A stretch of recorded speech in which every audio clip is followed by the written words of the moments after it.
Hello দর্শক বন্ধুরা, এই যে গন্ধরাজ ফুলের চারা করতে দিয়েছিলাম বালিতে, আর এই দেখুন কত চারা হয়েছে, চারার কত শেকড় হয়েছে। দেখুন ডাল কেটে বসিয়েছিলাম, আর দেখুন শেকড় কাকে বলে, কত শেকড় বেরিয়েছে, দেখুন কত শেকড়। এবার এটাকে মাটি রেডি করে রেখেছি, এই যে এর ভেতরে এবার একে তৈরি করব, চারাটা তৈরি করে বড় জায়গায় বসাবো।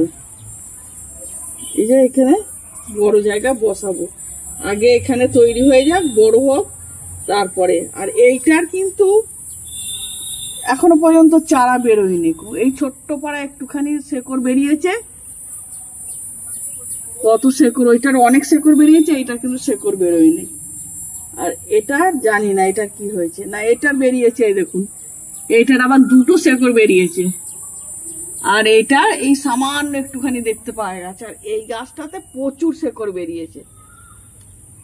এবার এইটাতে বসাবো এইটা, আর ওইটাতে বসাবো ওইটা। এইটা এখনো শেকড় করতে দেবো, আর তো শেকড়টা হোক তারপরে।